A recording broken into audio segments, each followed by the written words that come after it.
Hello everyone, welcome to weekend coding. నా పేరు సునీల్ కుమార్. ఈ వీడియోలో మనము బ్లాక్ లెవెల్ ఎలిమెంట్స్ అంటే ఏంటి, ఇన్లైన్ లెవెల్ ఎలిమెంట్స్ అంటే ఏంటో మనము నేర్చుకుందాము. మీకు కనుక ఈ ఛానల్లో కంటెంట్ నచ్చినట్లయితే ఛానల్ని తప్పకుండా సబ్స్క్రైబ్ చేయండి, వీడియోని లైక్ చేయండి, షేర్ చేయండి. ఇంకా లేట్ చేయకుండా వీడియోని స్టార్ట్ చేసేద్దాం. సో మీకు బ్లాక్ లెవెల్ ఎలిమెంట్స్ అంటే ఏంటి, ఇన్లైన్ లెవెల్ ఎలిమెంట్స్ అంటే ఏంటి అనేది మనము ప్రీవియస్ వీడియోస్లో చిన్నగా కొంచెం బ్రీఫ్ డిస్కషన్ అయితే చేసాము. సో దాని గురించి పూర్తిగా ఎక్స్ప్లెనేషన్ అయితే ఇవ్వలేదు. సో దానికోసము నేను ఈ వీడియోని మరలా క్రియేట్ చేస్తున్నాను. సో దీనిలో డీటెయిల్డ్ ఎక్స్ప్లెనేషన్ అనేది ఉంటుంది. సో ఫస్ట్ థింగ్, అసలు మీరు ఇక్కడ నేను ఇచ్చిన కోడ్ అబ్జర్వ్ చేసినట్లయితే దీనిలో జస్ట్ ఒక బాయిలర్ ప్లేట్ ఉంది. బాయిలర్ ప్లేట్ లోపల బాడీ లోపల ఒక హెడ్డింగ్ ఎలిమెంట్ ఉంది. At the same time italic tag అనేది ఉంది. సో అసలు మీరు ఈ హెడ్డింగ్ ఎలిమెంట్ మీరు అబ్జర్వ్ చేసినట్లయితే దీని పక్కన చాలా స్పేస్ అయితే ఉంది. బట్ నేను ఎప్పుడైతే ఇటాలిక్ ట్యాగ్ని తీసుకుని నేను టెక్స్ట్ని టైప్ చేశానో అదేం చేసింది, ఈ పక్కన సిట్ అవ్వకుండా నెక్స్ట్ లైన్లో ప్రింట్ అయింది. సో ఎందుకలా? సో మీరు అనుకోవచ్చు మనము నెక్స్ట్ లైన్లో ఇక్కడ ప్రింట్ చేసాం కాబట్టి అలా చూపిస్తుందేమో అనుకోవచ్చు, కానీ అలా కూడా కాదు. కావాలంటే మీరు చూడొచ్చు, నేను ఇలాగ దాని పక్కన కూడా సేవ్ చేశాను. బట్ చూడండి, నేను అలాగ సేవ్ చేసి రీఫ్రెష్ చేశాను, అయినా ఏ చేంజ్ లేదు. సో ఇది ఎందుకు ఇలాగ జరుగుతుంది అంటే ఎలిమెంట్స్కి నార్మల్గా block level nature and inline level nature అనేది ఉంటుంది.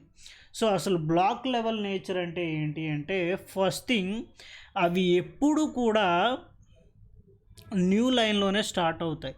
సో ఇక్కడ మీరు చూసారు కదా, దీనికి ముందు నేనేం చేస్తానంటే ఈ H1ని నేను ఒక ఇన్లైన్ ఎలిమెంట్లో పెడతాను.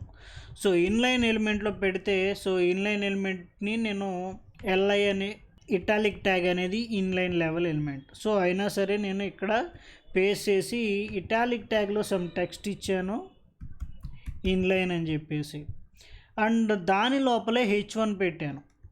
సో మీరు ఎప్పుడైతే దీన్ని సేవ్ చేసి రీఫ్రెష్ చేస్తారో ఆటోమేటిక్గా మీరు అబ్జర్వ్ చేయొచ్చు, ఇక్కడ దీని లోపల మనము ఇన్లైన్ ఎలిమెంట్ లోపల మనము H1ని అంటే బ్లాక్ లెవెల్ ఎలిమెంట్ని ప్లేస్ చేసినా సరే అది ఏం చేస్తుంది, న్యూ లైన్లోకి అనేది ఎప్పుడు ప్రింట్ అవుతుంది. సో ఇది ఒక ఫస్ట్ రూల్. బ్లాక్ లెవెల్ ఎలిమెంట్స్కి ఉండే ఫస్ట్ నేచర్ ఏంటి అంటే అవి మనకి HTML ఎలిమెంట్స్కి ఉన్న నెస్టింగ్ నేచర్ వల్ల మనం ఒక్క HTML లోపల ట్యాగ్ లోపల ఇంకొక HTML ట్యాగ్ అనేది పెట్టవచ్చు. సో అలాగా ఉండడం వల్ల మనము ఇలాగ ఐ ట్యాగ్ లోపల H1 అని పెట్టాము, బట్ అవి ఎప్పుడు కూడా న్యూ లైన్ మాత్రమే తీసుకుంటాయి. అండ్ నెక్స్ట్ థింగ్ ఏంటి అంటే బ్లాక్ లెవెల్ ఎలిమెంట్స్ అనేవి ఇన్లైన్ లెవెల్ ఎలిమెంట్స్ని యాక్సెప్ట్ చేస్తాయి. అంటే ఎలాగంటే ఇప్పుడు నేను ఈ H1 లోపల ఇన్లైన్ లెవెల్ ట్యాగ్ అనేది నేను పెడతాను. ఇక్కడ H1 లోపల ఇటాలిక్ ట్యాగ్ అని పెట్టి ఇటాలిక్ అని టెక్స్ట్ ఇచ్చాను, మరలా ఇక్కడ రీఫ్రెష్ చేస్తున్నాను సేవ్ చేసి. ఇక్కడ చూశారు కదా, ఇక్కడ ఏం జరిగింది, ఫస్ట్ H1 లోపల ఈ కంటెంట్ మొత్తం ఉంది కాబట్టి కంటెంట్ మొత్తం ప్రింట్ అయింది. కొంచెం ఇటాలిక్ అనే టెక్స్ట్కి ఇటాలిక్ ట్యాగ్ చుట్టూ ఉండడం వల్ల అదేమైంది అంటే H1 నేచర్తో ప్రింట్ అయింది. At the same time inline level ఎలిమెంట్ని కూడా యాక్సెప్ట్ చేస్తుంది. సో దానివల్ల మనకి సెకండ్ పాయింట్ మనకి ఏం అర్థం అవుతుంది అంటే the will accept inline elements. Third point ఏంటి అంటే ఇక్కడ మీరు టాప్ స్పేసు ఇలాగ స్పేస్ చూస్తూ ఉన్నారు కదా, పైన కింద ఇలా స్పేస్.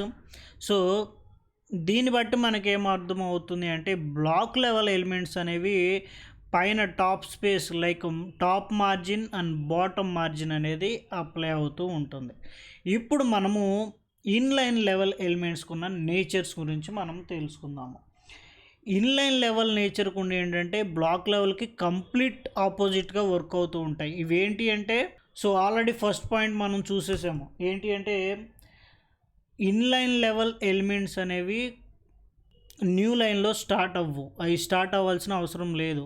సో ఫస్ట్ థింగ్ ఏంటంటే ఇన్లైన్ లెవెల్ ఎలిమెంట్స్ అనేవి న్యూ లైన్లో స్టార్ట్ అవ్వవు. సో దానికి ఎగ్జాంపుల్ ఏంటంటే ఇప్పుడు మనము H1 తీసుకుందాము.